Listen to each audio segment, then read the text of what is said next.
Good evening, everyone. Welcome to the planning board meeting of October 1st, 2019. I'm going to apologize in advance. I'm pretty sick, so I'll try to speak up. If you can't hear me, please let me know, okay? We don't have any bills tonight, so we'll go right to the minutes. Did everybody get a chance to look those over?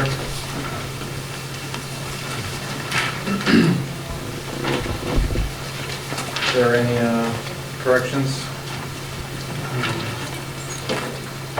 Yeah, I think on the second page, under the discussion about noise, 3 down, it says the town shall hire a consultant to take ownership. I think it should, there's something about, town shall not, it was something, we said that we shouldn't be responsible for it. It takes the onus away from the applicant. I think the note was we should not hire a consultant to take the onus away from the applicant. Oh. Yeah, that's reversed. Okay. We'll just add that. And then the next line down, I don't know whether we said 0 dB is too restrictive or maybe too restrictive.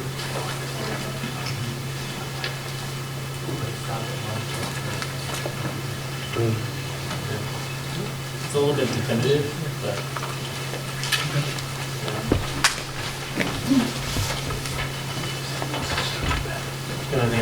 That looks like a direct quote from me. I think that's what I mean, that's my opinion. I don't want to put that in there, but I'm fine tuning it now. they have discussion of batteries, the last bullet, actually, question mark. So she's not. Bullets below batteries, the last bullet, that question mark, not a period. She's out. That's all. Our batteries. Our batteries. Our batteries. Okay. Anything further? Okay, I'll entertain a motion to approve. Motion to approve those edits. September 17th minutes. I apologize, I didn't make that clear. So is that your motion? Yes, motion to approve the September 17th minutes with the discussed edits. Motion, is there a second? Any further discussion? All in favor? Aye. Opposed? All abstained. Stop it. Stop talking about me. We decided to hold the subject. We're about to wrap it up, so.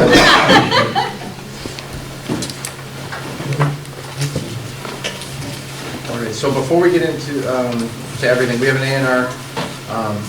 We also have a public hearing on the town meeting warrants and the pending decision. Just so everybody's on the same page, we're not going to be here till midnight tonight, but we do have to get through some things. I've been very adamant about not forcing any kind of votes or not pushing the board, but we do have to kind of pick up the pace on a few things. So depending on how quickly we can get through the public hearing on these warrants, we may have to push them off. I'd rather not. I don't think that we should. But we'll see how it goes. So that being said, let's get into the A&R. 227 and 235 East Main Street and 15 Leonard Street. See anything in the packet? Okay. Pass it to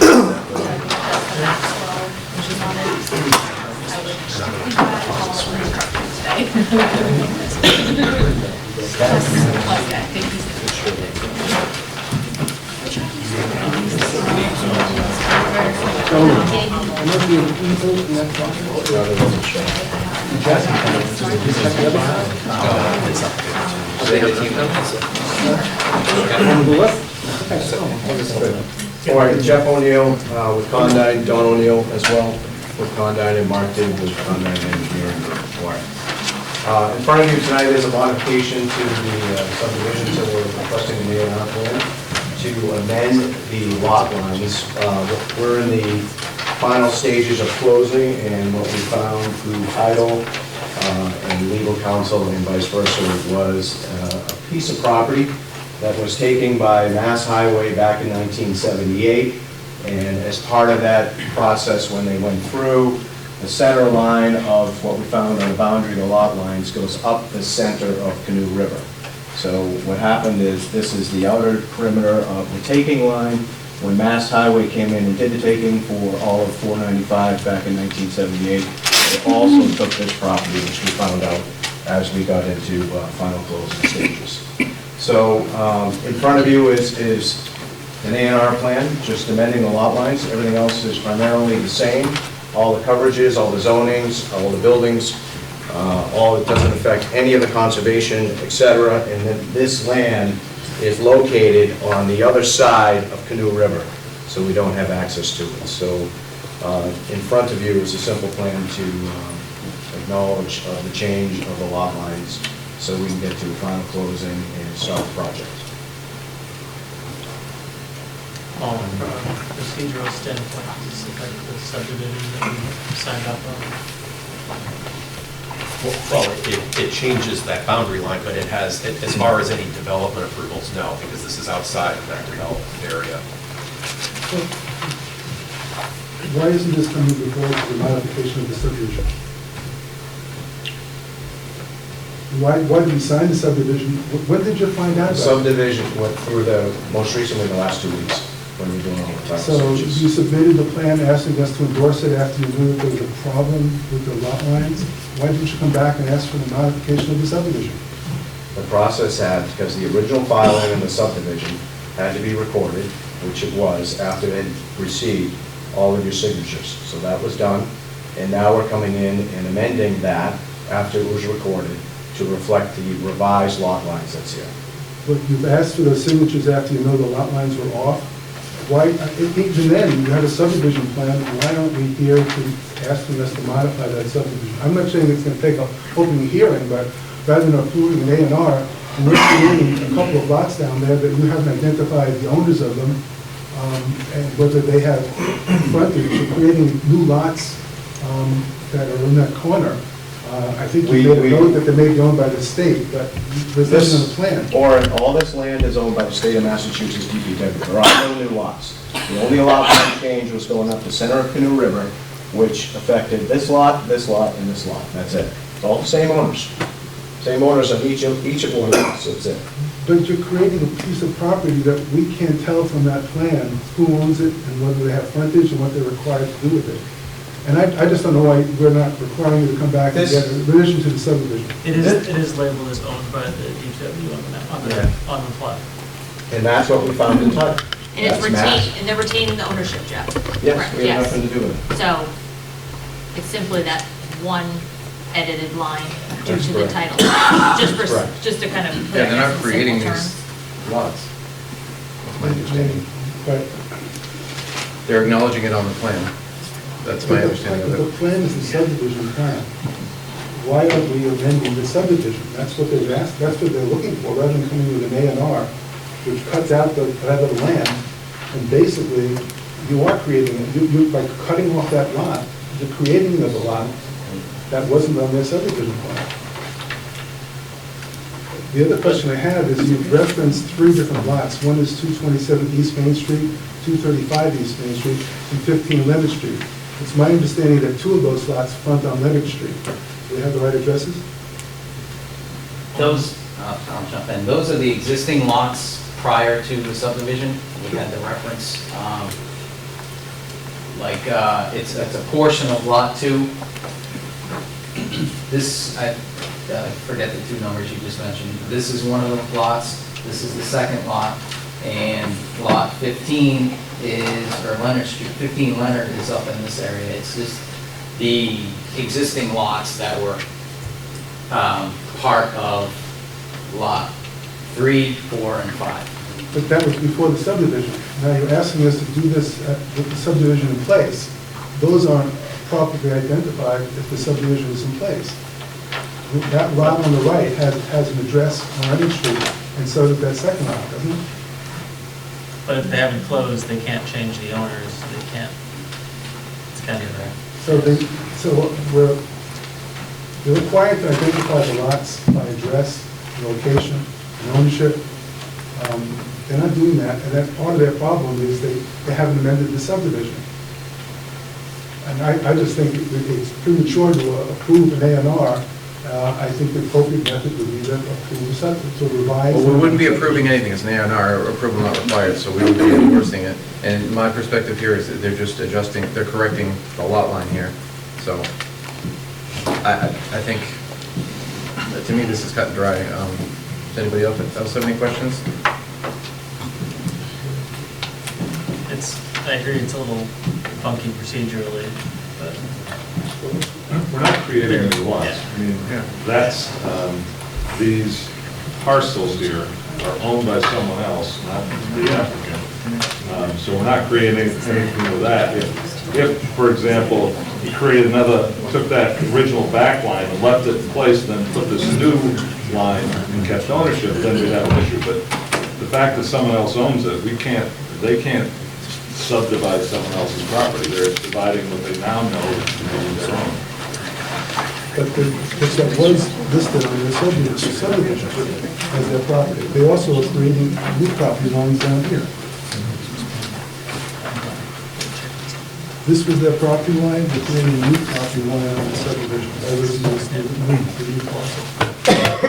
So it's not part of their existing line, not part of their existing subdivision.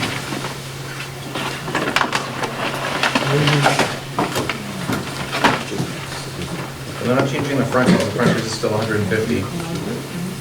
This lot here. Frontages are all the same, all the Yeah. coverages are the same, everything else is identical. There's no change whatsoever. Can I ask another question? According to our Article 4 of subdivision requirements, did we only submit the required documents, easements, and covenants in terms of requesting the final signing of the subdivision?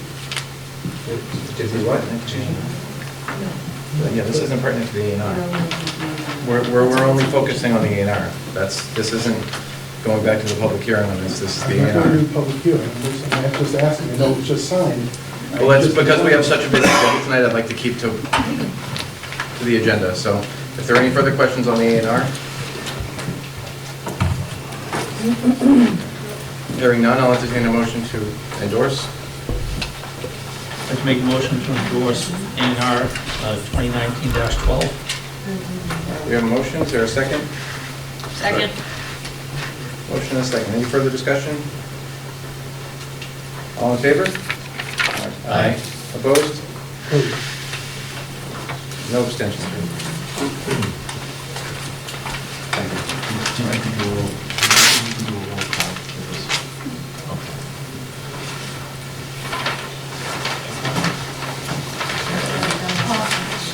So we'll pass these down and sign them. How many copies should we sign? Just sign one. Well, we keep signing the record, maybe.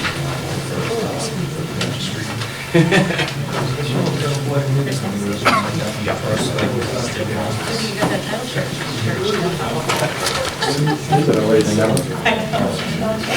Especially if you want to take some property.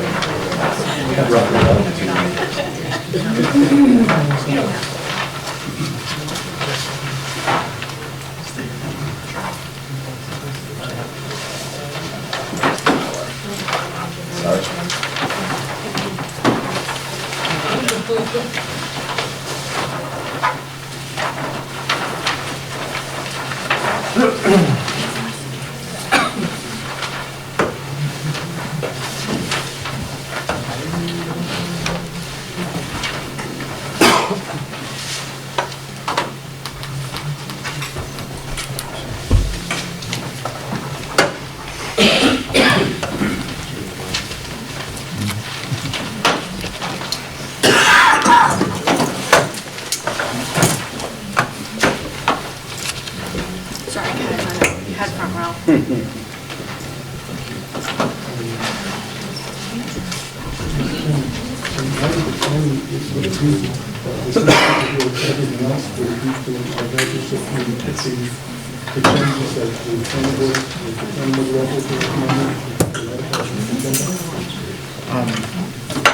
I want to touch on these a little bit just to see if we can get through some of them. I don't want to. It was a nightmare at the last town meeting when we put it off. So, I think they need to sign some of this. Yeah. Maybe you can see one. Yeah, there should be two that you guys didn't get, 2 or 3. The Mylar's in there, right?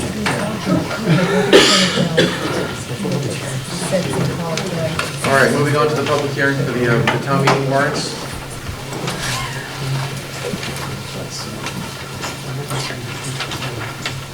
We have an amendment to Article 2. Do you want to read this? Yeah, the first article, this is one submitted by the town, and it's a series of additions primarily to help identify, add definitions to our definitions table, as well as adding them to the use tables. Oftentimes when we're getting a project in, whether it's something that comes before the planning board or the zoning board of appeals, or something we just get that, say, the building commissioner needs to look at, there are a lot of definitions missing from our bylaw. So oftentimes we're looking at something, this isn't the right use, but this is the closest one that we have. And so this tries to remedy that, adding a number of definitions. I should point out that these definitions, it's broken up into several major categories. One are those uses that we would define under as the Dover Amendment or Mass General Law 40, Section 3. And as you'll recall from previous meetings, that deals with uses where we have zoning limitations, such as for educational facilities and religious facilities. But there were a series of uses that the state defines that we don't have in here, that we just wanted to fill in that gap. We also have different types of lodging facilities that we do not have, that the building commissioner, the building codes have, and the health codes have, that we needed to bridge it. There were also some practical omissions, such as we didn't have a use in here for medical and dental. So these definitions were largely taken right from the state. I should point out too, that one of the changes that we're including is a revision to the definition of an accessory use or building. And this was something we presented to the Zoning Board of Appeals a couple of weeks ago, because this is an issue that they see pretty regularly, where structures are being proposed and it's questionable whether they're truly accessory in nature. And where it becomes a challenge is in the definition. So we proposed a definition that we think provides some clarity for what the intent of an accessory use is. It puts some size limits in there, but it also provides for an opportunity to submit a variance request to it. But instead of not having any numerical aspect to it, it now would set it at 750 square feet. It would make some other clarifying uses, such as it cannot be residential in nature, which sometimes we get that.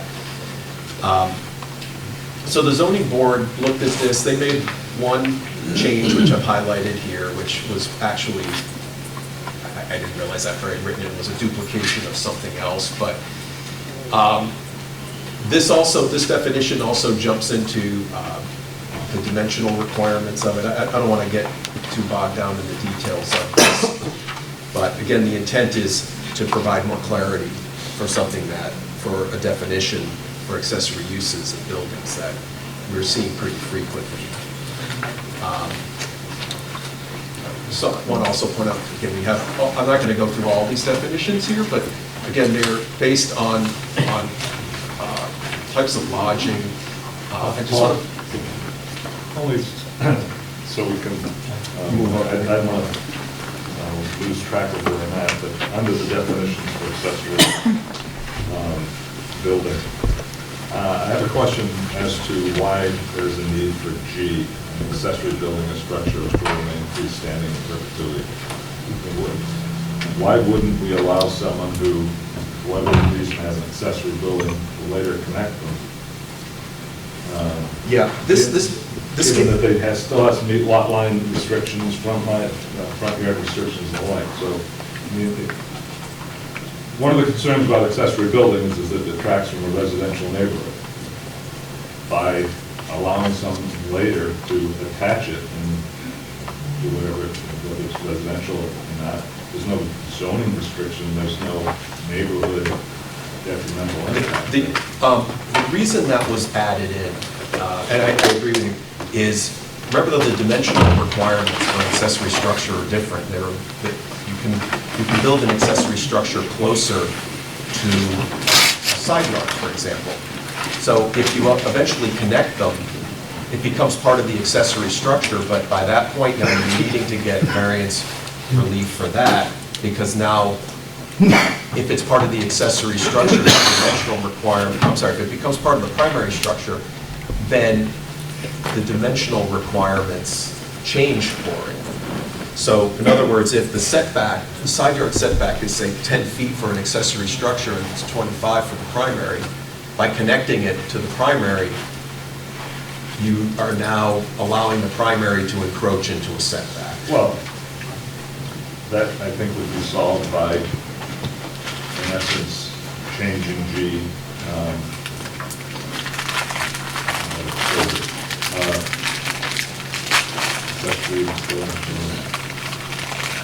Language to the effect that, provided it meets dimensional requirements of a singular, Of the primary structure? right. Okay. I just don't see why we would force someone to keep them separate if there's no longer a need to have that freestanding building. Okay. Again, just a thought. I agree.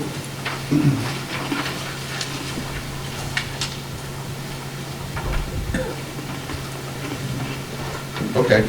Are we going to be, Sure. I provided some notes. I don't know, has everybody on the board seen the notes that I provided?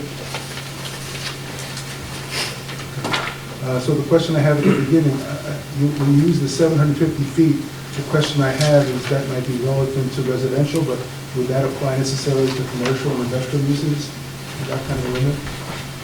We think so, because, again, as an accessory use or building, we've delineated that it can't be residential, but we were just using that as a threshold that if it's appropriate for a residential structure, it would be 750 feet. For an accessory apartment. That's the standard. There's a separate definition for accessory apartment. Right, and one of the aspects of that is it could be no more than 750 square feet. So we were just using that as a threshold. Some communities are more strict than that. I'm questioning it as it might apply to commercial and industrial purposes, because you have an accessory apartment is already delineated in our bylaws. Right. This is something different, and you're saying, one, the livable ground floor area, I'm not sure what that is, but you're also limiting it to 750. And then the further question I have is, why is it going to the zoning board of appeals? Why wouldn't it come back to us? Well, because if they're seeking a variance, variances will go to the ZBA. Well, we're declaring it as the variance. It typically has not been a variance. Yes, it has. Oh, sure, we get many applications that. A variance requires a condition affecting the land and the parcel. That's not generally affecting the other areas in the zone. And I don't know that most of these accessory uses would really qualify for a variance. So I'm not sure that that's what we want to do. We want to be allowing them to do it. Technically, under the variance statutes provisions, you have to show a hardship, and you have to show that it's only to the specific conditions of that particular parcel, Right. not relevant to the whole. But they're property. granting relief from but one of their aspects is they're granting a relief from a dimensional requirement, like a setback. So they are the ones when we have applications when, let's say, when the building commissioner denies a permit because he determines it's an accessory structure. It meets the definition of an accessory structure, but the project itself is beyond what's deemed as an accessory structure. Then that denial You can submit an appeal of the building commissioner's denial, but by law, that goes to the zoning board of appeals. I'm just saying, I'm not sure that we want to, if that's what we want, we're tying the hands of the accessory expansion by putting it in zoning. I don't know that it's always been there. The other question I have is, that next provision in C, I read it 5 times, and I can't figure out what it's supposed to say, what it means. Oh, It for talks about C. the size of the house closest to the front yard line. Right. So, In essence, what it's saying is the accessory structure can't be in the front of the building. this is within the following. Right. Front lot line, the side of the house closest to the front line. Right. The lines drawn perpendicular from the center of the side of the house closest to the front line. How does that apply to a commercial building? To an accessory structure. So if it's accessory, There's no house, that's what I'm saying. It's a commercial building. How does it apply to the house closest to the front line? wow, okay, I'm sorry, oh, that's, I missed that to the structure code. But even then, I think the front line, the side of the house closest to the front line, and the lines drawn I'm sorry, maybe somebody else understands that. Yeah, I interpret that as it shouldn't be direction. Shouldn't be seen by the road. It shouldn't be seen, it shouldn't be the closest structure to the road. Then in D, we have the 50 feet from the front lot line. I just noted in the village commercial with the 10-foot frontage requirement setback. We want to Well, address D, that. that's the one we're recommending to take out. Okay. Yeah, for that reason.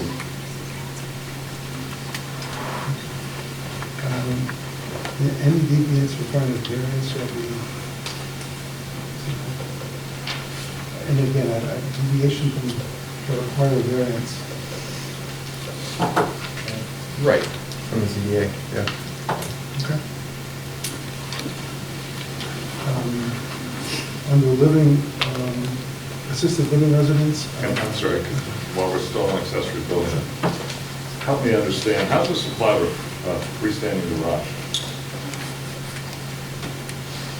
That's a great question, because we've had a number of those that have come forward as proposed as garages, which there's been debate over, is it a garage or is it a storage facility?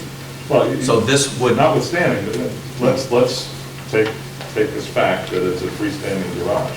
right, Is it an accessory building and subject to this? It can't be, if so, on South Worcester Street. well, most garages aren't going to trigger 750 square feet. If it's a typical 2-car, 3-car garage, you're not going to be you're not going to be bigger than that threshold.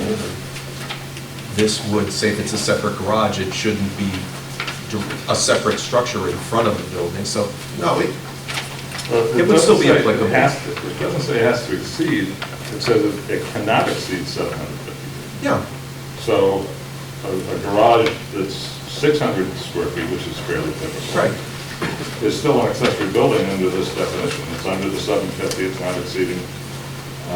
Yeah. So this would be applicable, in which case the garage cannot be in front of the house. If it's yeah, If it's attached. if it's attached, then Well, if it's attached, this doesn't apply. right, If it's detached, then it would not be allowed, So, unless a variance was granted for it. I'm in violation, I will. Freestanding garage in front of the house. Well, And again, This is commercial. oh, that's true, yeah, this is, Residential. Yeah, but This doesn't say it applies to residential, commercial, it just is a definition. And is, Paul, Yeah. the square footage, is the intention for it to be the footprint of 750 square Right. feet? So if it's a garage with a loft above it, would that square footage count in the overall calculation? Because in theory, it would. well, And it's then the you ground could- floor area, so you would be taking height into account as well. Let's see. You're talking about ground floor area of the principal building? Yes. You don't mention the 7 footprint, that it's only the ground floor of the accessory. Right, you can't exceed What this is saying is you can't exceed that percentage, 50% of the ground floor area. Including the second floor. Right, Okay. right. I mean, unless the second floor wasn't large enough and didn't trigger the, Right, no, Yeah. I'm just making sure that I understand the intent and that we weren't just thinking everything was going up. no, no. I agree.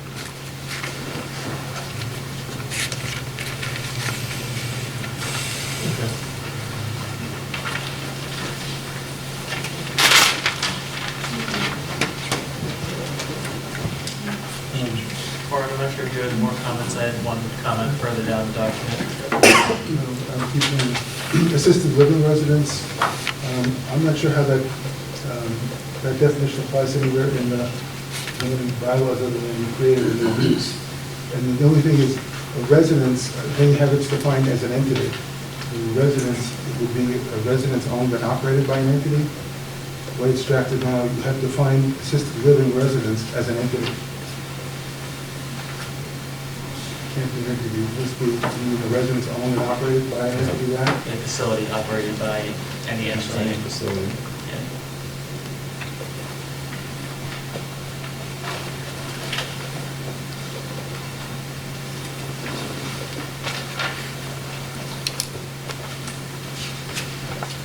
And is that a statutory protected class in some way in terms of what we have to do, if we have to grant access? Anyone? Is that just something that's,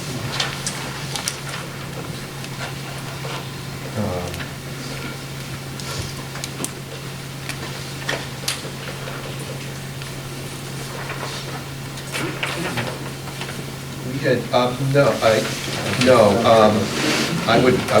no, assisted living residence would, in fact, in the use table, we matched that with, we think the closest use, the existing use table was housing for the elderly, and they're approved by special permit. So, you already have it for the elderly. This is assisted living, you created a new use in the table. right, again, this is a type of use that our bylaw doesn't currently have a definition or use for, or use definition for. What I'm asking is, in some of the other ones, there are statutory mandates in terms of allowing them in all zones. Yes. Is there any such requirement for this? I don't, no, so that's why what we're recommending in the use table is allow them by special permit, approved through special permit approval.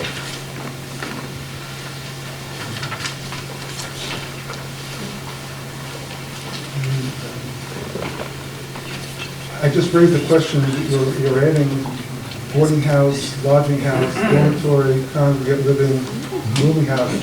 There's a lot of overlap. If you can maybe clarify for the board, those that are actually statutorily required, and those that aren't, so we can get a better sense of what we want to approve. I think some relate to the size and how many people you can have. Right, these are just, can you clarify what do you mean by statutorily? Well, there's, for example, you have under 40A, the requirement for religious purposes, educational purposes, childcare.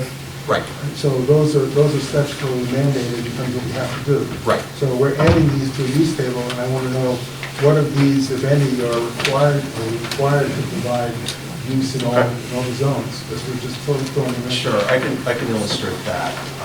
Again, not all of these fall under that.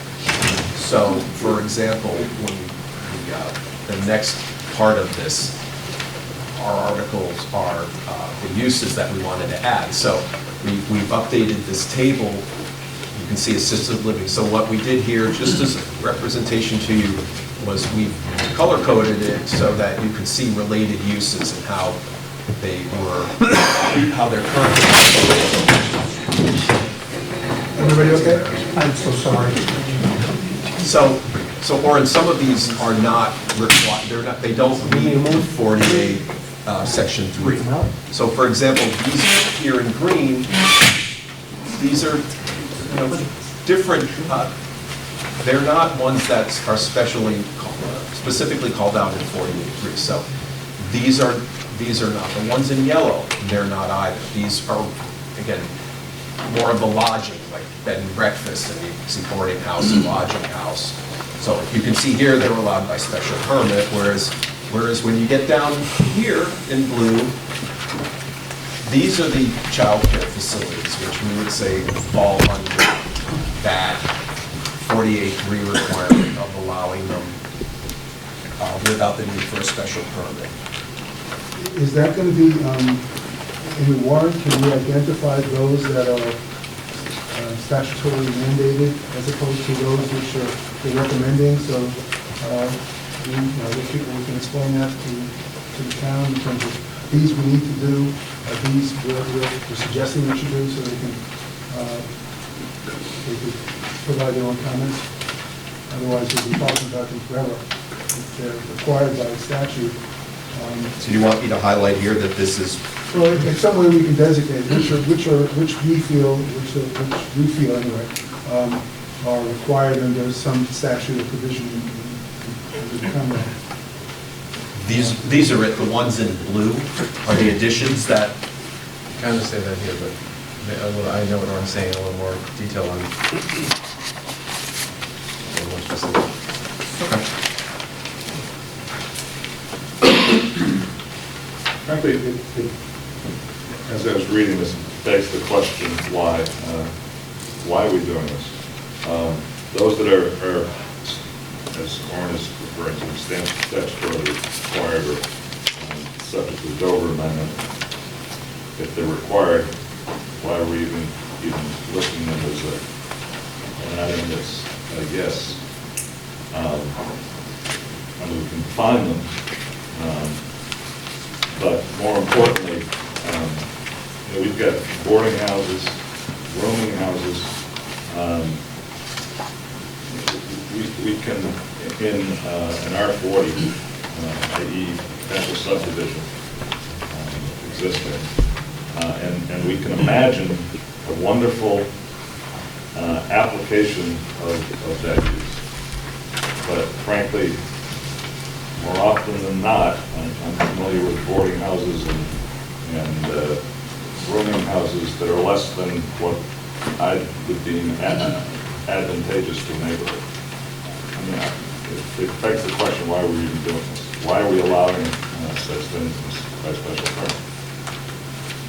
I mean, the adage, if it ain't broke, don't fix it, particularly in an R40.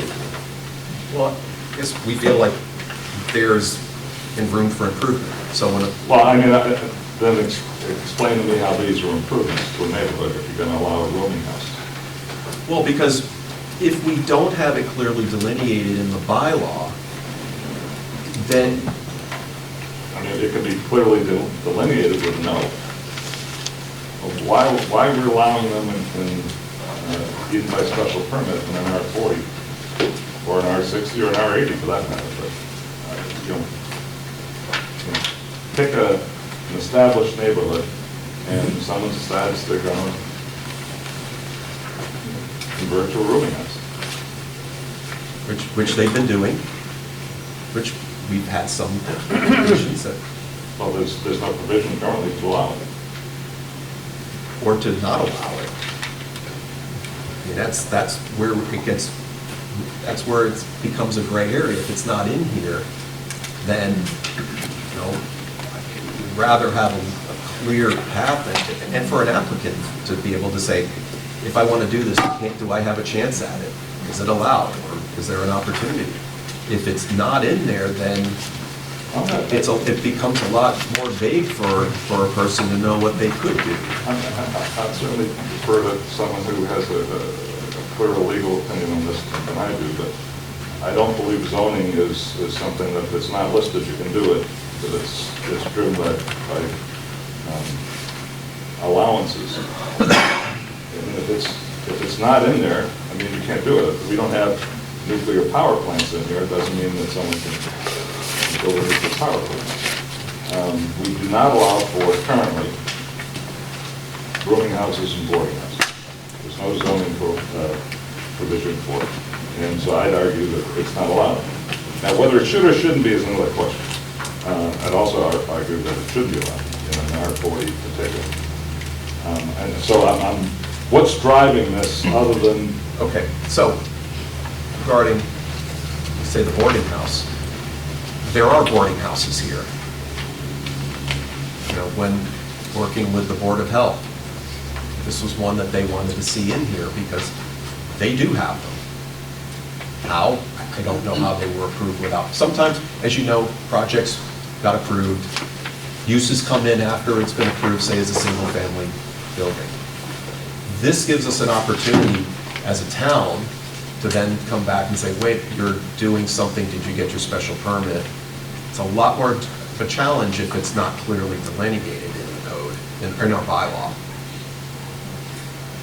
So there are some uses that you might not see here that other departments are seeing. Yeah, I have no doubt that there are zoning violations in the town of Norton and Pickertown. I guess what I'm asking, and I can be convinced otherwise, is why are we creating the opportunities to have what I would view as a conflict in a residential area, with rooming houses and boarding? Well, sure. Joe, my answer to that is, if you want to change those to no's or whatever, all I was trying to do is simply show that the uses we thought were aligned closely with tourist and rooming house and bed and breakfast, and that's how we currently deal with tourist and rooming house and bed and breakfast. So if you all want to change the how we apply it, I was just giving you a sense of how we do it with the other related uses. So, and again, you all can. If you want to put more no's in there, I don't think there's any reason you couldn't. Chairman, I have a slightly different perspective of the ones in yellow. Village commercial, and I see that you basically use a tourist and rooming house and bed and breakfast, and you apply that same logic for all of the other ones that we're adding in there. But having yes by right in village commercial for all of those additional uses, that's a concern of mine as well. I would rather see those special permit. Yeah, I'd like to see those special Okay. permits as well. Yeah, just so the definitions you have now, there's no limitations on numbers for boarding house and lodging house. The definition you have doesn't match up with the statutory definition, which says let 4 or more. So I think the other question, I think if we keep it consistent with, I think what we were looking at before with rooming houses and bed and breakfast, it's 1 or 2 units, it's a little bit closer. When you get into 4 or more people and you're getting into a business, I think putting those into residential areas becomes more problematic. And I myself would like to restrain them a lot more than just a special permit and discuss what would be appropriate. But I don't think in all residential zoning they should be allowed. Because you're going to have up to 10 people in a lodging house. That's more of a business than it is residential. Those things that we can't stop is one thing, but these things that we have discussion on, I don't know if we should be putting them in. Mr. Chairman, I know the intent here is to streamline things and improve the process with the ZBA as well as planning board and such. But just to be cautious, at town meeting, in order for it to pass, you really have to be very conservative with some of these changes. Because any one item that somebody may pull out of this chart that they don't agree with, they're going to vote against it. Yeah, I agree, just like with Yes. Joe, with the rooming house, yeah, absolutely. So I would suggest that maybe, Paul, you go back and maybe try to pull back on some of these changes, modify them to make them more sellable at the town meeting. I mean, we can review them at the next meeting. So are you wanting to just change these? So unless, I mean, my intent with this tonight too is to, I mean, what happened at the last town meeting is we reviewed these right before town meeting, and it was a mess getting these to the meeting and presenting them. We wanted to have them tonight so we could get all this out. And if there are changes that we want to make tonight, if we have to push it to next meeting to approve it, I mean, we have to do that. But it depends on how folks feel. I mean, if we want to say no to these in residential, I mean, I kind of agree with that, especially on the boarding house and the lodging house. And I would rather see a special permit on the, village commercial. Joe, Yep. often speaks about the spirit of the village commercial, district, and, I don't know if we would want to see a boarding house in the middle of that. And if it's by right, that, and again, we want the town to approve this, regardless of how we vote. And people look for reasons to vote against things, so. My personal thoughts on this is the bed and breakfast and the dormitory, I would keep the special permits in the R80 1640. The rest, I would say no to. Mr. Chairman, But that's my position. for purposes of kind of moving one way or another on this, I'll move that the boarding houses, lodging houses, rooming house, that in R40, 60, and 80, there'd be no, and in village commercial, there'd be special permit.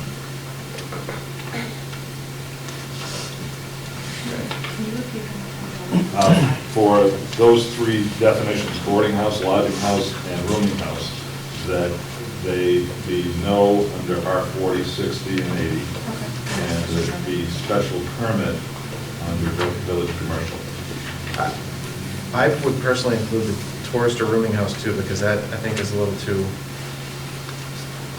Well, I mentioned rooming house, I'm sorry. No, but it says, there is a rooming house on the bottom. I see, okay. Yeah. Let me just That's look the at the existing definition. definition of touristic room house at the top, correct, Paul? Yeah. That's currently in I our think bylaws right now. where that Yeah. meshes in Oh, the rest of okay, it is a little bit. I guess, the same thing, what's the status of nursing homes or personal care services? Is that again, the new statute requiring us to do those? No, not under the Dover amendment. So, I don't know why we wouldn't allow those in special permit though. well, a nursing home is, it's a commercial facility, and it can be relatively large. And I can see them in the village commercial, I can see them in commercial settings, but I really don't see them in residential setting. We have an 80,000 square foot lot, and if someone has a house on it next to a nursing home facility, that could be any size. I don't know what personal care services, I have to look at the definition. Question on the definitions. Were these drafted or adopted definitions? Were they borrowed or adopted from another community? Most of them were standard just copied right from state statute. And- And a couple were taken from other towns. and- I was going to ask, the list, how is it generated and why did it stop there? Well, we went through the list of different state definitions, working with the building commissioner and the board of health agent and dealing with the uses they typically will see. So we took the uses that were primarily building structures, and state also has definitions that are service related. So some of those we did not include in here. You have a definition for congregate living facilities, a building or part thereof that contains sleeping units where residents share bathrooms or kitchen facilities or both. Is that every home in Norton?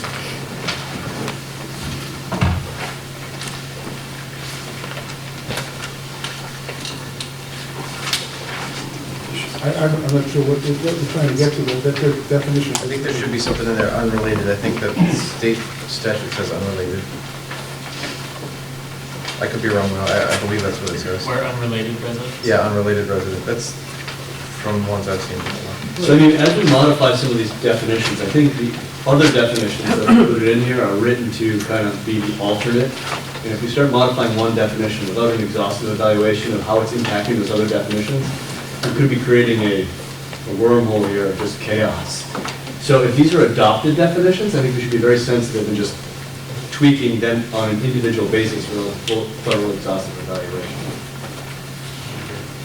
And that's why I kind of asked, like, why stop here? Because if these are adopted from some kind of a document that's adopted more broadly, and we've adopted these but not a holistic view, there could be other gaps that we've then created because we can adopt the whole set.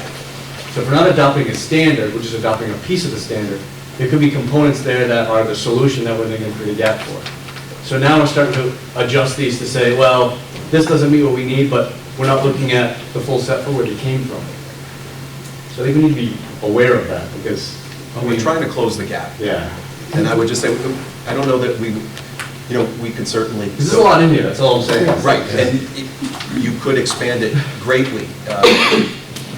We were trying to balance. I think to Kevin's point, sorry, to Kevin's point, I think, is there a sub-selection that is kind of an incremental step versus kind of this broad blast that may cause, My thought on this was the incremental step. As silly as that sounds, yeah, I think. Oh, maybe- Because, I mean, what we have now is, I believe, way too general. And not lacking. Yeah. Is there a need to have it come up with the fall town meeting? I would say it's, is it an absolute priority? No. But the more we kick it down the road, the more we're going to be going back and forth with applicants going, no, we think it's that, and they're going to go, no, we think it's something different. Are there any real We have a strong lot. ones in here that maybe we look at specifically because there is maybe some pressing, urgent need to define it? And maybe the rest of it is looped into the master plan where there's a more thorough evaluation of what fits for all this? Well, certainly accessory, the definition for accessory structure, that's pretty pressing. I would also say that those related to the Dover Amendment, because the previous planning board, we had to deal with that. Well, unfortunately, it didn't come about, but we had received that application that I think this would have helped us Yes. deal with. These others, I would say that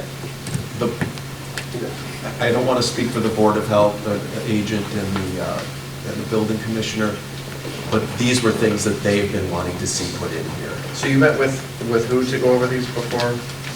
bringing them to Chris us? Carmichael, Christian Zanger. So they've reviewed it. We went over what we wanted to add, and then I found the definitions in state law, and they reviewed it, and they were fine with it.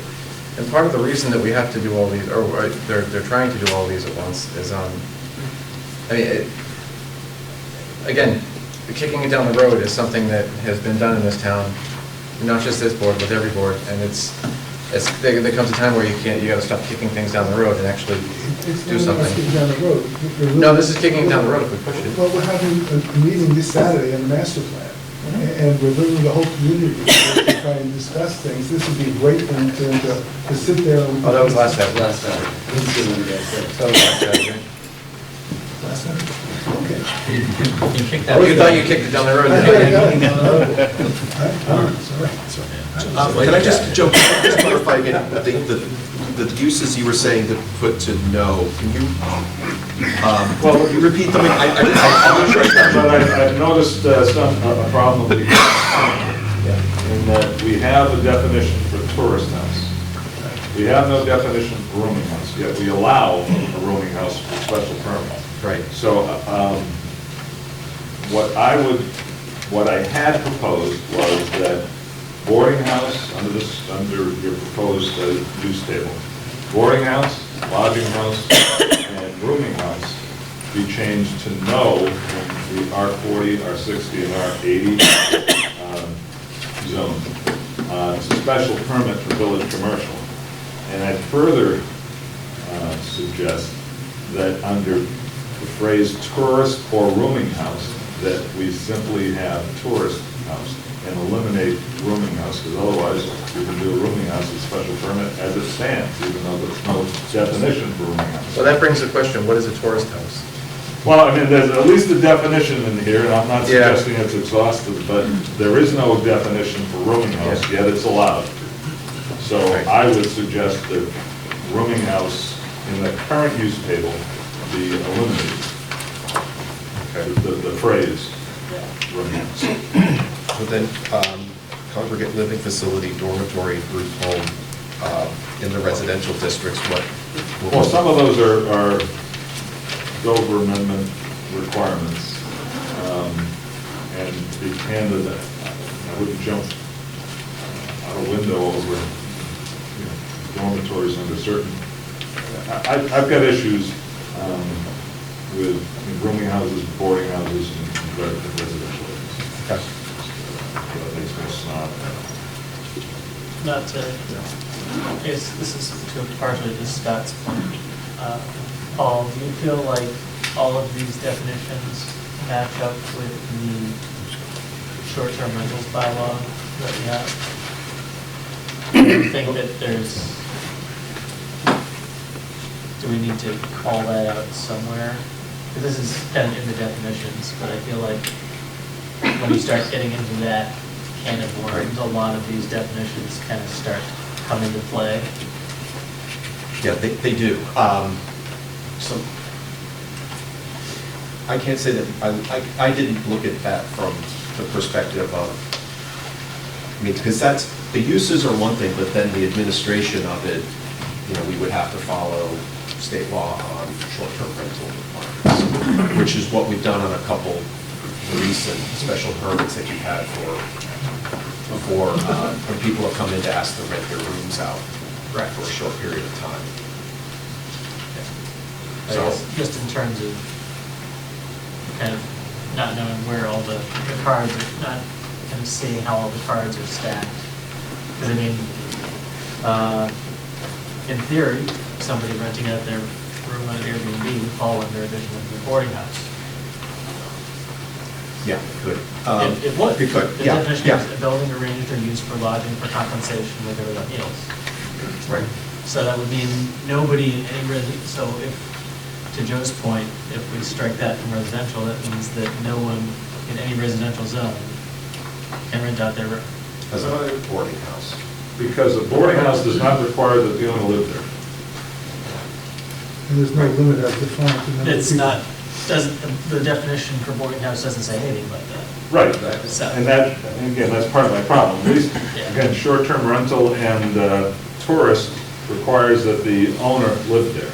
And, you know, rather than have it completely absentee, there is some hope for some oversight.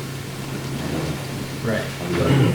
But under the proposed definition, there is that clarification does not exist under boarding house. But that's a definition. If it's not going to be allowed, then it doesn't matter. We're basically saying those places, you know, someone buys a 6-bedroom house and rents it out when they live in East Overshoe. They have no idea what's going on. There's no neighborhood relief of an owner, whereas a tourist house, at least the owner is required to live there, and you go knock on the door, hey Mary, hey Bill, I've got some issues with Yeah. whatever the issues are. But I guess if we want to carve that out, then we need to change the proposed definition for boarding house. The proposed definition for boarding house is basically any building where you get money for people staying there. And if we're not allowing it in any residential unit, then that situation doesn't exist. No, we allow short-term rentals. But the Again, the owner definition has of to boarding live there. house conflicts with that. I'm sorry? The definition of boarding house that we have here conflicts with that. So you would add in the definition where the owner is not living there? Or to that effect? Well, the rooming houses, Right, because that would be the difference. Yes. Yes, it would.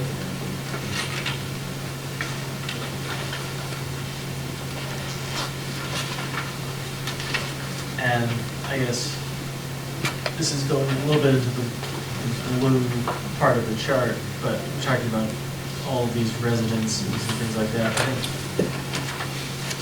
I would like it to be clear for anything in the blue, which I think is all care, whether or not it's intended to be a residence or not. Or basically say, not intended to be used as a residence. All right, you lost me here. We were talking about boarding houses. So the boarding house, do you, I mean, let's take them Sorry. as we go here. Yeah. So the boarding, I mean, is that something everybody agrees on, that the definition would be, I was thinking anything hotel, the building arranged to use for lodging for compensation with or without meals. I mean, that's just so broad, I don't know. They don't fall under rooming house, right? It says boarding houses, hotels, inns, lodging houses, dormitories, and other similar dwelling places are included, except they're held to a higher, stricter requirement. So it's- yeah. So they're all interrelated, so instead of creating simplicity, we have people standing in front of us making a case that they're a rooming house, not a tourist house, or they're a third degree versus a second degree of family. So the intent may actually create new obstacles. So So you want to take out rooming house simplification, altogether? I think, is key. Well, I thought a lot of these definitions came right from Mass General law, so there must be a solid definition at the state level, or maybe other reference definitions from other surrounding towns that we can use that are all inclusive or properly worded. You're assuming you're taking something.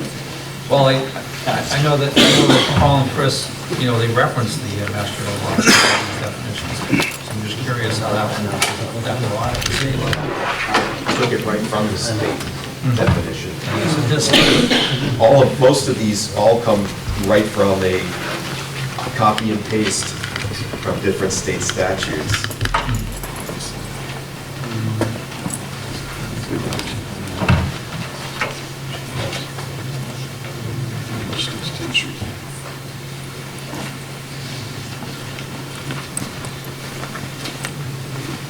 Yeah, the rooming house is more, it says sublet for compensation by the owner, which implies that they live there, so the boarding house would be the tenant. But it doesn't, yeah. So if we include that, It doesn't say that the owner lives there. No, the space is you could let or sublet, sublet. you could sublet the property that you don't live at. yeah. Well, it also says that 4 or more persons, and we're going to go the other way, and saying not more than 2 persons. And the rest of that definition that we've added, again, lodgings, dormitories, boarding houses, hotels, inns. I guess what is it we want to allow? And let's work backwards instead of getting tied up with these definitions that are someone else's. What is it that we like to see, and let's just define it. And not, because some of these things you do trip over, the state statute for lodging houses is different than what you have. National Law 140, Section 22, talks about lodging less than 4 or more persons, and we've said in ours, one family dwelling with 5 or fewer guests. So that's okay, I guess, it just is not what the statute provides. So my guess is, what I'm saying is, if it's not mandated, let's define what we want to do and use our own language to describe it. If it's and I think capping the number of rooms that are there, and perhaps capping that someone living there is important. You can do that. And create a zone, create use.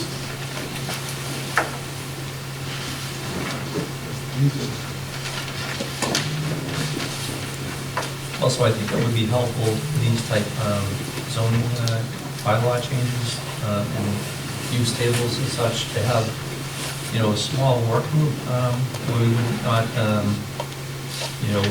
violate the open meeting law. We could work with that would help the staff out. When they meet, maybe 2 of us, or 3 of us, would be with you and go through these, as part of a working session, which I believe we can do that without violating the planning law. Maybe.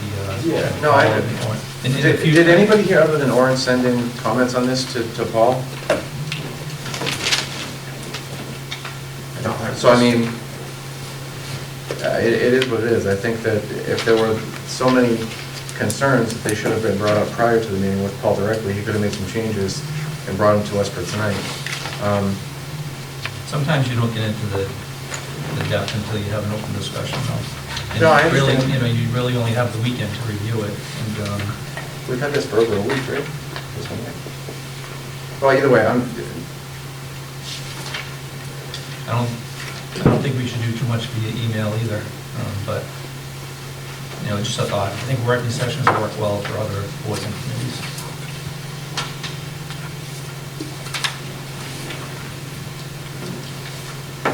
So we had a motion by Joe with, do you want to go through it again, Joe, or Well, I'm gonna, change it, or withdraw? no, amend it. I move that the proposed use table be amended under the categories of the uses of boarding house, lodging house, rooming house, to read no in the village in R40, R60, R80, special permit for village commercial for those three uses. And I further move with the first category, tourist or rooming house, be changed to tourist house.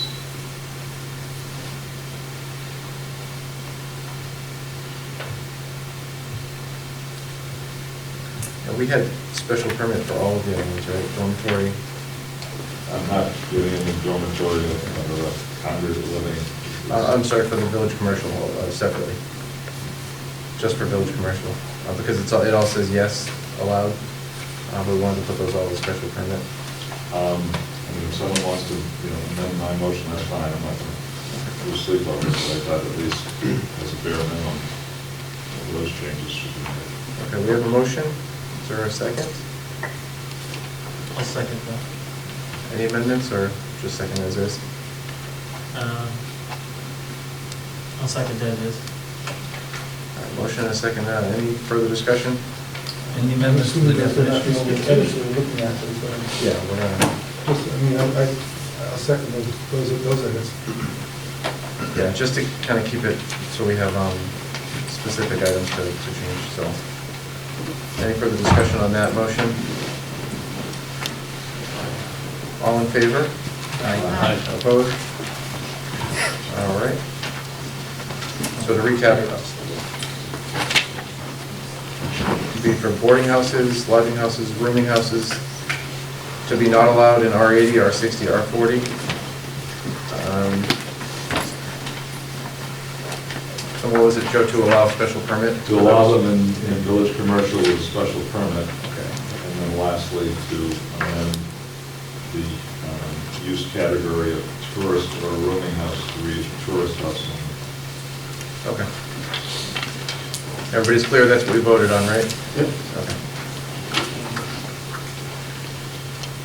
I'd like to move to eliminate the category congregate living facility as it's defined now, unless we're going to change the definition. Just want to see where you had said that they had been missing the word unrelated. Yeah. Yeah, I think the definition needed to say okay. unrelated, Okay, but that was my thought on that. I can go either way. I'd second that, putting on the script. Yeah. It's written, so why is it included? because there are different living arrangements where you have a family unit, but they're not necessarily related. Family is defined, doesn't necessarily mean that they're married. So, Family is defined right below. the family unit of the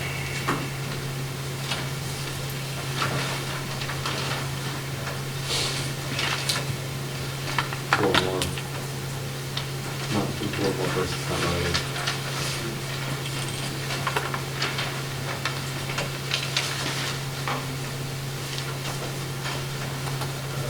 So do we want to take that out completely or amend it? I don't know that you wouldn't be able to deal with it under those other categories. I'm not sure what the further adds.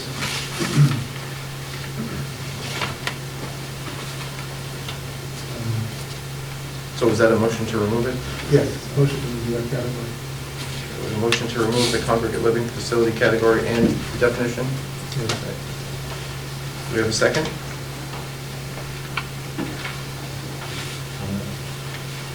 I'll second with the purpose of discussion. I just want to be clear. The motion is to eliminate it both as a definition and on the use table. Yes. So, yes, I'll second. Any further discussion on that? I guess I'll go back to Paula's what are you intending to cover that's not covered by the other things that would normally be available? I'm sorry, can you restate that? Well, we're creating a new category, a congregate living facility. Right. What is that that's different that's not already covered? So people that are living together that aren't compensating one another, I'm just concerned that there are Right. an array of living facilities. Definitely needs a better definition. I think the gist of it is, a group of people living together, say they work together, or, 5, 6, 7 people on the crew. Something like that. I think we need to have it defined a little better. Okay. So personally, that's my thought. Two folks as roommates Yeah. would qualify into this definition. I think it's too broad and it's covered by other things. Yeah. Any further discussion? So we have a motion and a second to remove congregate living facility from the use table and from the definitions. All in favor? Aye. Aye. Opposed? All right. And so I need to modify the use table of nursing home and eliminate it for the R80, R60, and R40. Leave it for, as a special permit under village commercial and commercial. Can you say that one more time, Warren? Nursing home, eliminate the special permits under R80, R60, and R40. Is personal care service defined in? It is. You're right under nursing home, Orange. No, it's fine, yeah.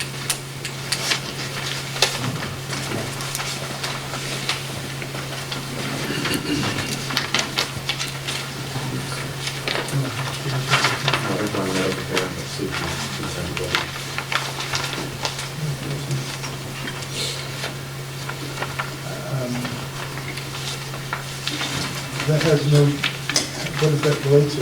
New people?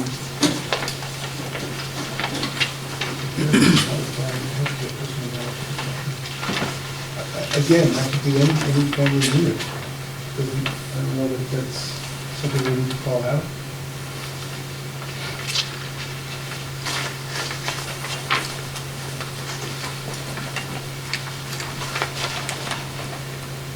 The persons are not, the care person, care involves responsibility for safety.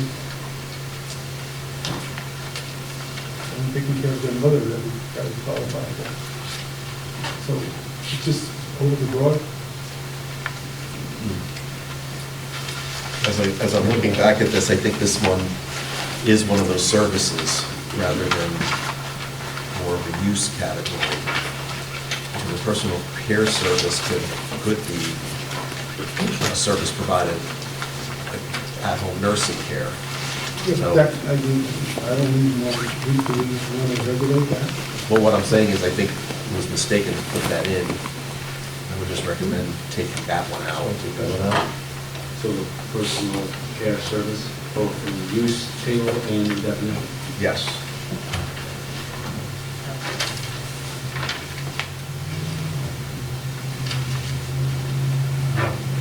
So do you want to amend your motion?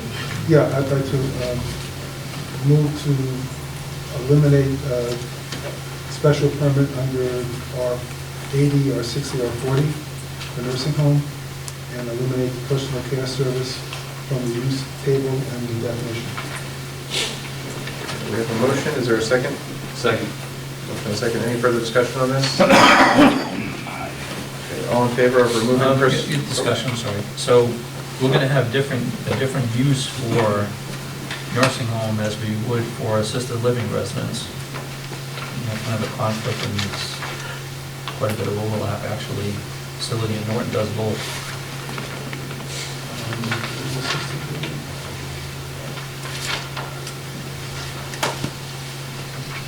From a facility standpoint, Yeah. assisted living is generally seen as less intensive, but I agree they do often operate at the same facility. I would amend the motion to include the elimination of assisted living.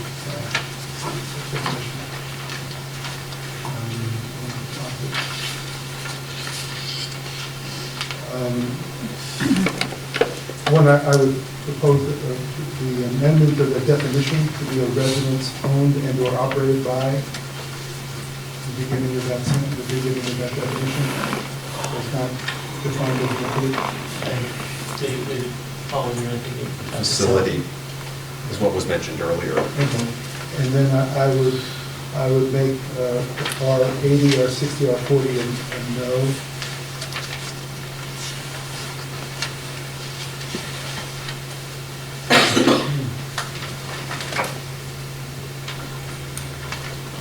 You want to recap your motion? Sure. I'm sorry, did we vote on the nursing home? Not yet, No. no. Yeah, we didn't vote on any of that. So relative to the items in June, under assisted living residents, I would change R80, R60, and R40 to no. Under nursing home, I would do the same, changing R80, R60, R40 to no. And I would eliminate the personal care services category under the allowed uses, and eliminate the definition for personal care services. And I would amend the definition for assisted living residents to include at the beginning, a residence owned and or operated by, for the rest of that sentence, which is an entity of, I second. Motion and a second. Any further discussion? All in favor? Aye. Opposed? All right.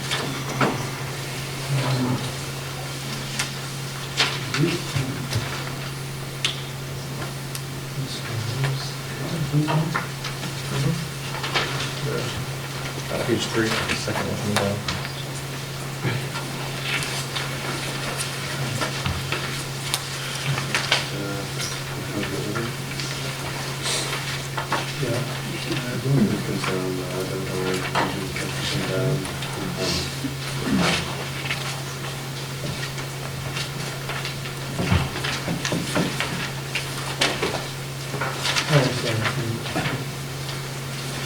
Is group home under childcare? Group care, I'm sorry. It's alphabetical.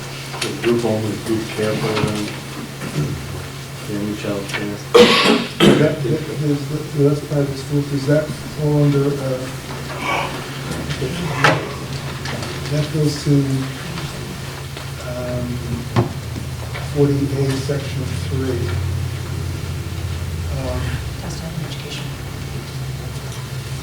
It says, primary, accessory, or incidental purposes of operating a child care facility, provide a level of such land and structures as are subject to reasonable regulations.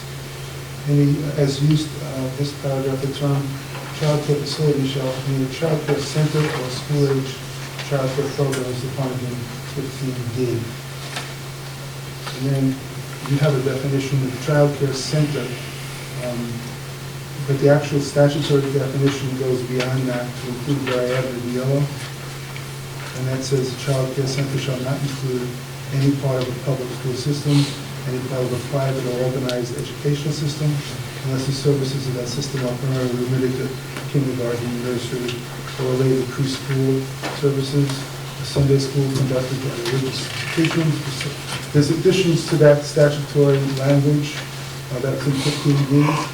I think we should include it in our definition. I can read it for the record. Let me share my notes.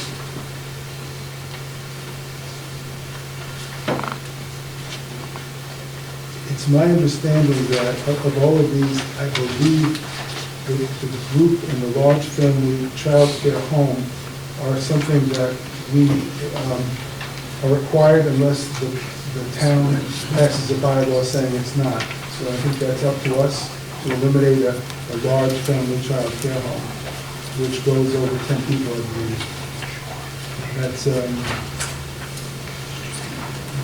yeah, exceeds 10 home.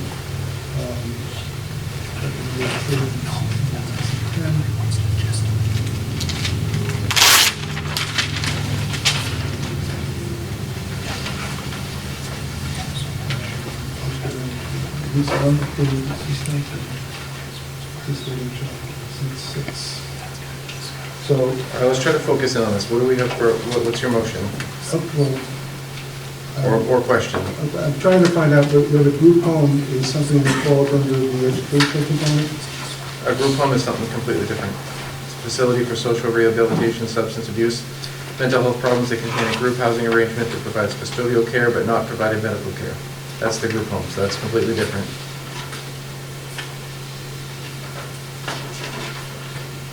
On page 3, the second one from the bottom there.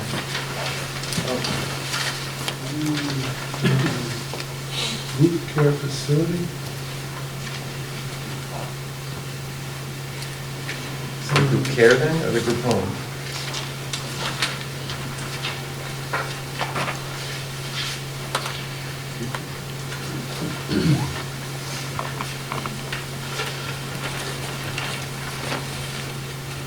So you want to know the difference between the group care program and the family? Social rehabilitation, substance abuse, mental health. And there's a group care program. Group care program includes but is not limited to programs servicing teens. Does not include family support.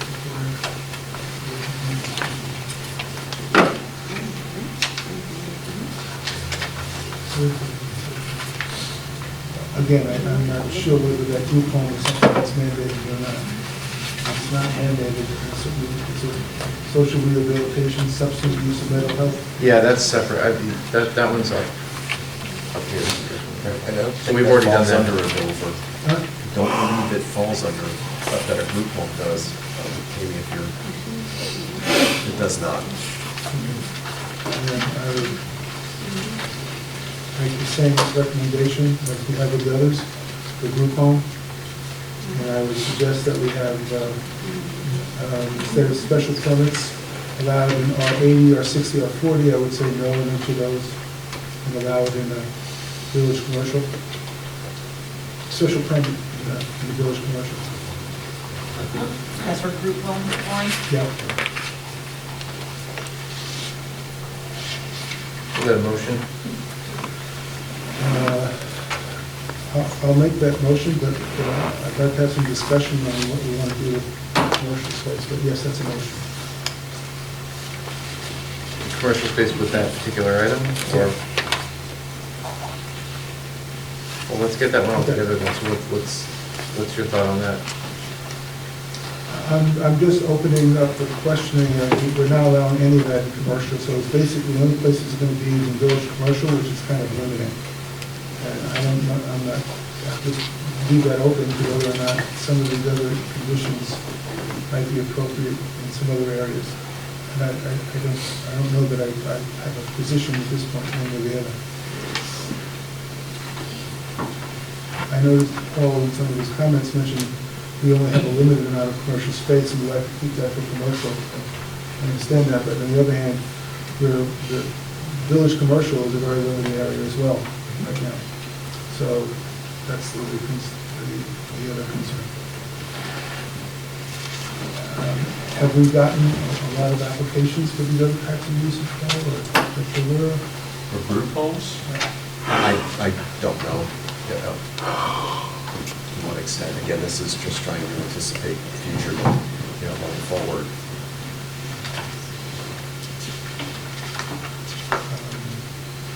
I'm okay leaving it as is with Oren's recommendation of no in the R80, R60, and R40. And you said special permit for the village commercial? They would just seek an accommodation in the public fair housing, so it's useless. Well, that's what I was asking, whether or not So they're not under Dover, they're under the Federal Fair Housing Act, and they just seek an accommodation from the building inspector. Are there any restrictions? So should we just take it out? Yeah. So just remove the whole thing, delete it? Yeah. Okay. Group home? Okay. Okay. I amend my motion to eliminate coupons And the definition? and the definition. Second. There's a motion and a second to eliminate group home from the table and from the definitions. Any further discussion? That's group home, not group care program, so we're all clear. All in favor? Aye. Opposed? We're getting pretty late here, so what else do we have on this one?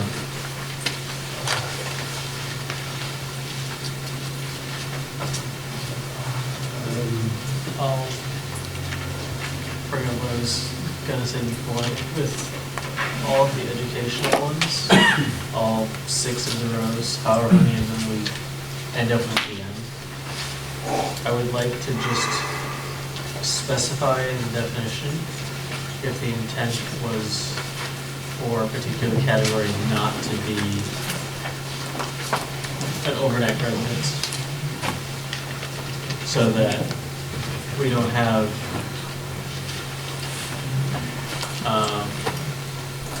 things that should be under boarding house, rooming house, etc., whatever definition we have left, sneak in there under those other categories.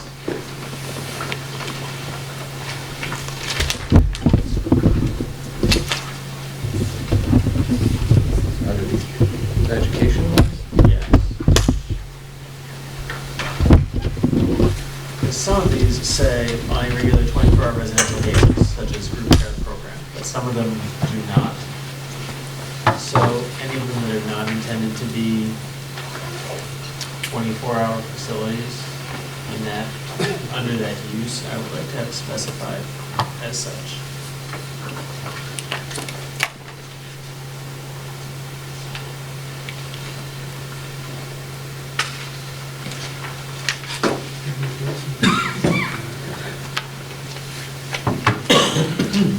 Does that make sense to you, Paul? Just in terms of,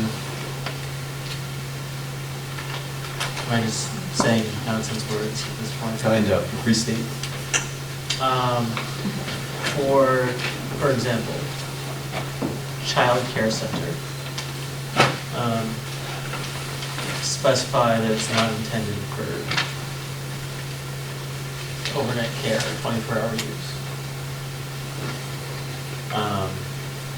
Group care program is specified that way. Early education and care program, if the intent was not to have that be a 24-hour facility, specify it. Well, but Well, some of them provide night care. Child care center clearly says, though, for non-residential custody. If you look at sort of uses, it talks about child play school, kindergarten, nursery school. Right. None of these uses are 24-hour. So, I guess I was trying to more of a blanket statement. I felt like some of the definitions left some wiggle room in that. And now I'm gonna have to look at them to remember the. Group care facility does have a 24-hour a day. Yeah, that's the exception. Yeah. Early education is not. Family. And daycare, that's different. Child care. Family trips is temporary. This was the large family child, which is. What's that? In some of these definitions, there's the statutory language on 15D, and in some cases it expands beyond what we have to include some limitations. Is there a reason we eliminated those language, Paul, or is it something we can add back so we have?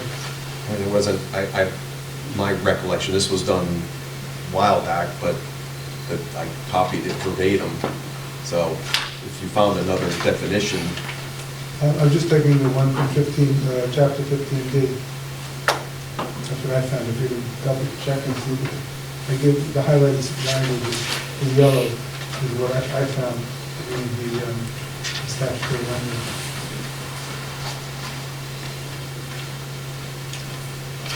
And Hey, Tim, to your point, the large family child care says temporary custody, not. Yeah, but that could also mean temporary custody meaning 5 years. Shall not mean a private residence using for informal or cooperative. So at the very end of that, should hit what you're thinking, I think. there is a note in 48.3, family child care home and large family care home shall be allowed uses unless the city or town prohibits. or specifically regulate such use in a zoning ordinance or bylaw. So I would just bring to the board's attention, both of those categories can be restricted or eliminated in any particular area. And one of my reading is 48.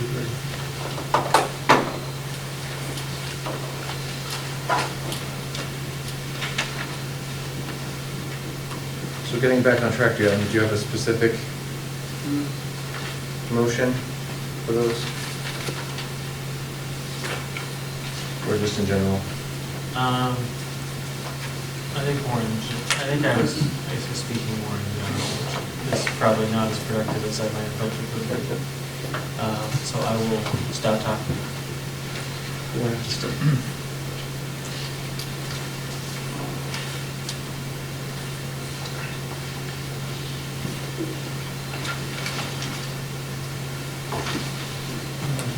Any further? That being the case, I would take a motion to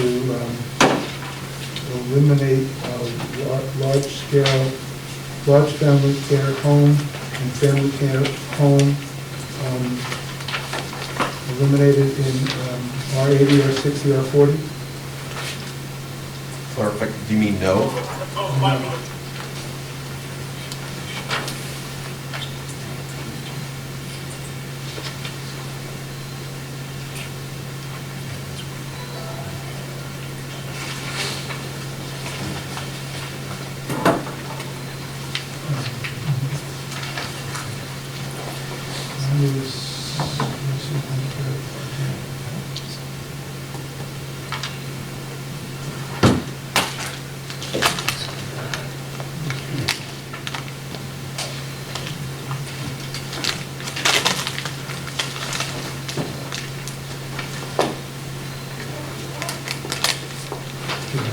The difference in the family care, I think, is allowed, the number of children under 16 in a family care home shall not exceed 6, including participating children living in the residence.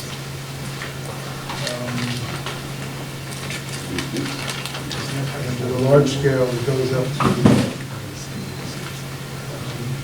shall not exceed 10.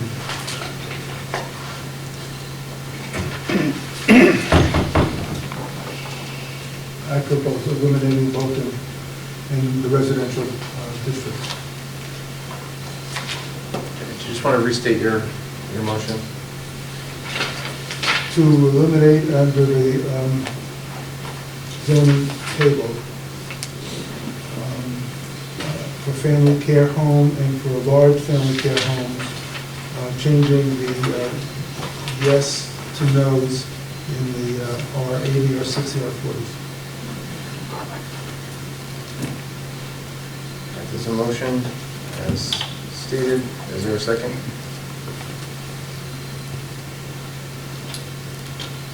Discussion. I'm a little concerned that these types of programs, and I think many of us believe that they're useful programs, that they now be relegated to the shopping center and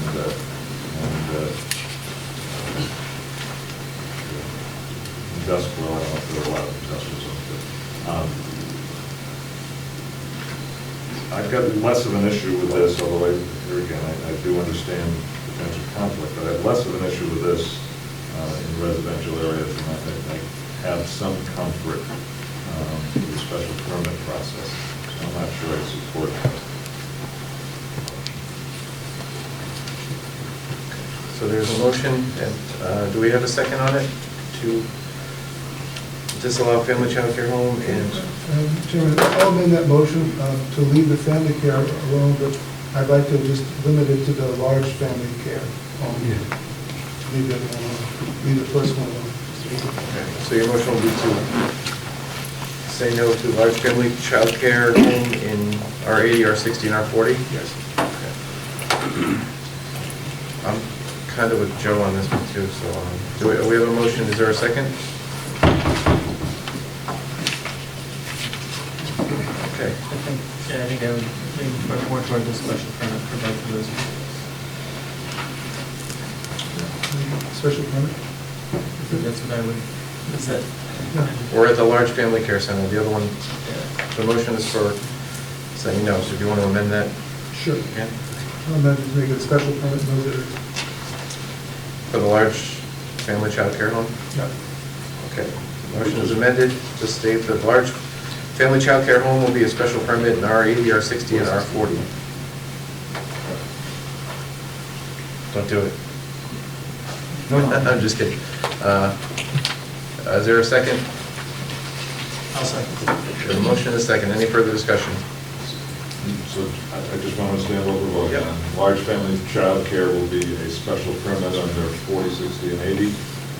Yes, in the other three zones. Family child care. That wasn't a part of the motion. That's good. Okay. Just to be quick. All right, any further discussion? All in favor? Aye. Opposed?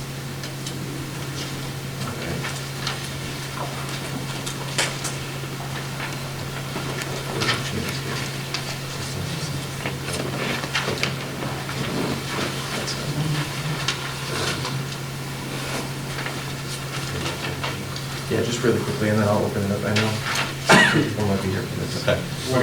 This one's a real quick change. It's to, well, I say quick change, I don't know, but to table 4.3. This one in the middle, rabbits and adult hens, personal use on less than 5 acres. You'll see that there's an existing footnote, and essentially what it says is, it's allowed as long as the lot conforms with size requirements, dimensional requirements, but for some reason, it wasn't applied to these other two, which are very closely related, because they're under 5 acres. We just felt that for consistency, we wanted to extend that footnote to these two, to ensure that all of them, if they're under less than 5 acres, that the lot is a conforming lot, and meets the applicable standards. We're not changing any of the uses, or the application here, it's just the footnote. I think that was intended with the original motion, but they put them in. Okay. Because I made it. So that's the only change on this page here, is the footnote. I hope everyone's been paying attention. There's going to be a quiz. So this is a public hearing, so I don't think we have a microphone. If there's anyone in the audience that has any input, any questions, suggestions, you sure? All right. There's a definition for religious facility. I would like to just expand it. The definitions under the statute of Section 48, Section 3, talks about religious purposes or educational purposes on land owned or leased by the Commonwealth or any agency or subdivision or bodies public, or by a religious sect or denomination, or by a non-profit educational corporation. At least for the religious. Where are you on this article here? I'm looking at the definition of religious facilities. It says a building or portion thereof intended for the performance of religious services. On page 4. Okay, yeah, I see. I just want to embody in that basically the requirements under the statute, which talks about by a religious sect or denomination. It's just not It something. shouldn't even be, it shouldn't even define it. It's defined, the case law has a whole list of things that they provide. I would Take it out. Take Not really. So we would need a motion. I vote to take that But out. are you on a different article? No, this is the same. We're still on it. This is the big one. Motion to strike that definition from the article as. Second. There's a motion and a second to remove religious facilities from definitions. Any further discussion on that? Okay, all in favor? Aye. Aye, opposed? Okay, so be it removed. Okay, anyone in the audience have any input on these? All right. So at this point, with all those changes, I guess I would entertain a motion to endorse. Right, or do we have to close the public hearing first? Or no, we don't. More in that article, a couple smaller things still. So can we? There's additional words on individual pages. Doesn't have any. You've already made motions to change everything. Just when's town meeting, 21st? Yes. Just, you're meeting on the 17th? So I would just close these up on the 17th. Have Paul come back with the revision Okay. and then vote on everything. Okay. That's fine. Because there's no way people can track them. So let's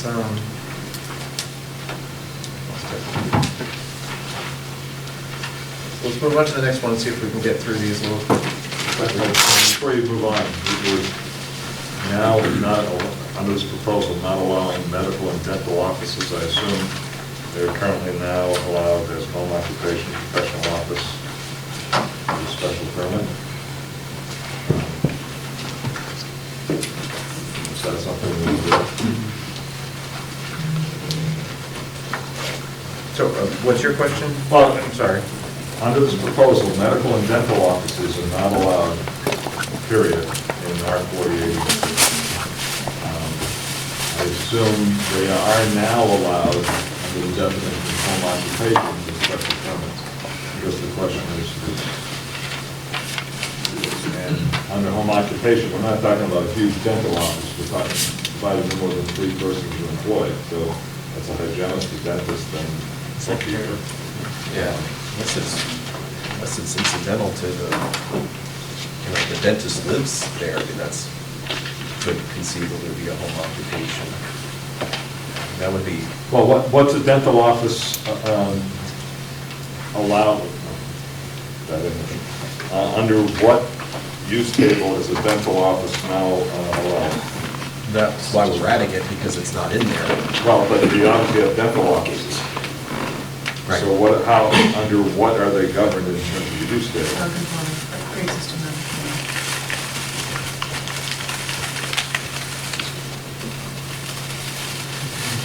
I don't know how they would have been approved in. It would have been pre-existing non-conforming if they're there and they're not on, if they're not in the use chart.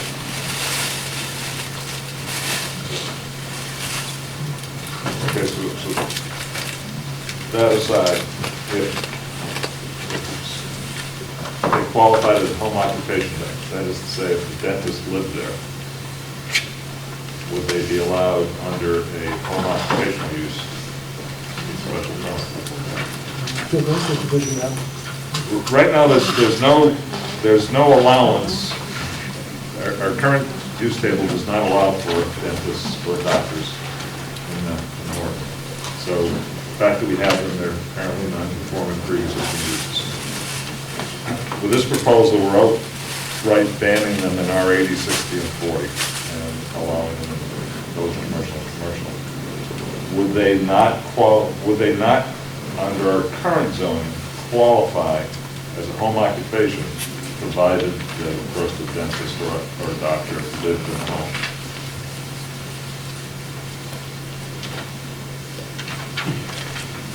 I would say that if they qualified today, and they met the qualifications for a home business, then it would still hold true, because they would be meeting it as a home-based business. Question is, do we want to allow it going forward?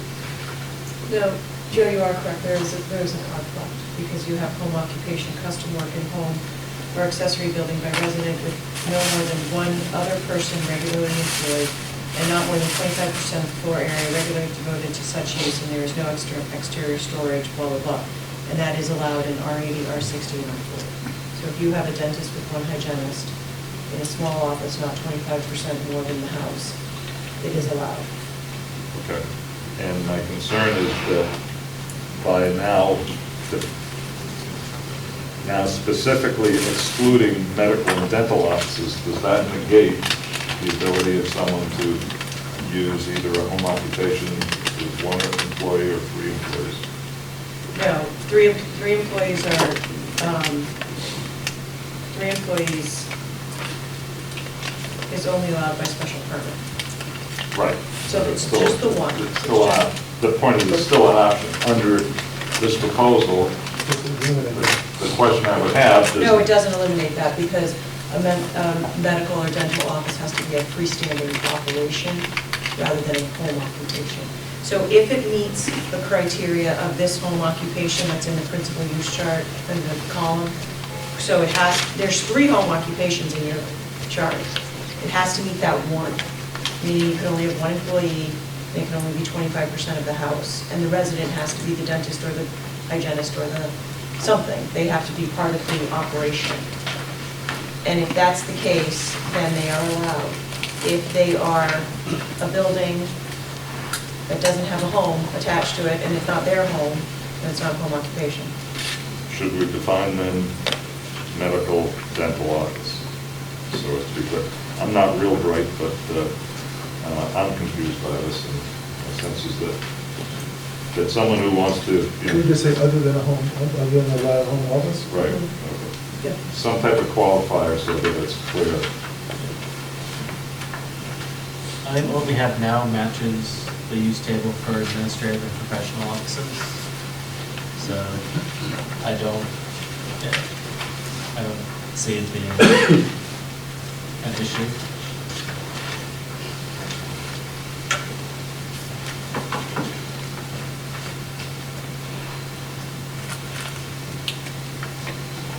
So the easier thing to do would just be put under administrative, professional offices, put including medical and dental offices not associated as a home occupation. Or something like that. Professional offices. But it would make, I think it would. That's I think it would.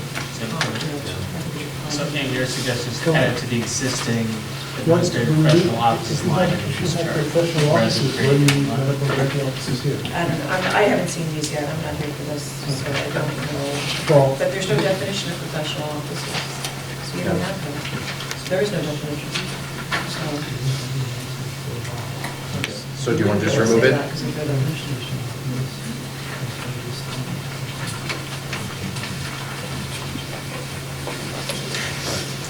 So let's focus this into a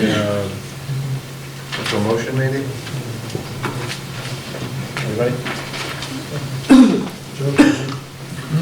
Do we have a motion on this, or are we?